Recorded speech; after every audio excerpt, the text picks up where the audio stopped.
রাত্রে খাওয়ার জন্য অর্ধেকটা বাঁধাকপি কেটে নিয়েছি। তো বাঁধাকপিটা রান্নার জন্য প্রথমে আমি একটা প্যান বসিয়ে দিলাম, তার মধ্যে আমি কিছুটা তেল দিয়ে দিয়েছি আর অল্প কিছু রসুন কুচি দিয়ে দিলাম। রসুন কুচিটা কিছুক্ষণ পর্যন্ত আমি ভাজা ভাজা করব। এই যে রসুন কুচিটা প্রায় ভাজা ভাজা হয়ে আসছে, ব্রাউন কালার হয়ে আসলে তার মধ্যে আমি দিয়ে দিয়েছি পেঁয়াজ কুচি। পেঁয়াজ কুচিটা দিয়ে কিছুক্ষণ নাড়াচাড়া করব।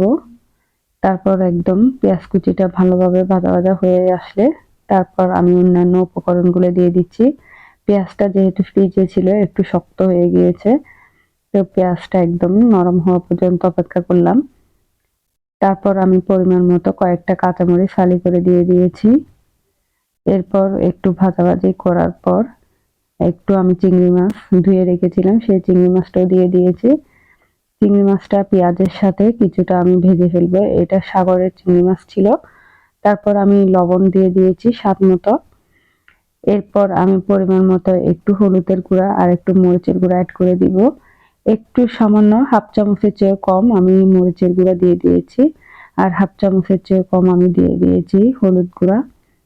তারপর ভালোভাবে সবগুলো আমি একদম কিছুক্ষণ পর্যন্ত কষাবো চিংড়ি মাছের সাথে। এই যে কষানোটা প্রায় হয়ে আসছে।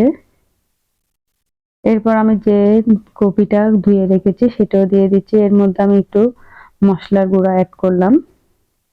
এটা ছিল ধনিয়া জিরার গুঁড়াটা, এটা আমি অ্যাড করে দিয়েছি। তারপর একটু হালকা মাছের মশলাটাও দিয়ে দিয়েছি, যেহেতু এখানে চিংড়ি মাছ ছিল। তারপর যে বাঁধাকপিটা আমি কেটে রেখেছি সেটা আমি দিয়ে দিচ্ছি। বাঁধাকপিটার সাথে একটা আলুও দিয়েছিলাম। তারপর দিয়ে উপরের দিক থেকে একদম আমি ঢাকনাটা দিয়ে কিছুক্ষণ পর্যন্ত রান্না করব যেন এটা একদম কমে আসে। এই যে আমি একটু উলট পালট করে নাড়াচাড়া করে মশলার সাথে আমি মিক্স করছি। এই বাঁধাকপিটা কিন্তু খেতে খুবই ভালো লেগেছিল। এই যে একদম কমে গিয়েছে, এর কিছুক্ষণ পরে আমি চলে আসলাম। তারপর আরো কিছুক্ষণ রান্না করব, একদম পানিটা যেন শুকিয়ে আসে। এটা গরম গরম ভাতের সাথে খেতে কিন্তু খুবই ভালো লেগেছিল। তো আমার বাঁধাকপি ভাজি থেকেও কিন্তু সিদ্ধটা ভালো লাগে, আর আজকে ভাজিটা করেছি এটাই মজা লাগলো। তারপর আমি ধনিয়া পাতা দিয়ে উপরের দিক থেকে কিছুক্ষণ রেখে তারপর আমি নামিয়ে গরম গরম পরিবেশন করব।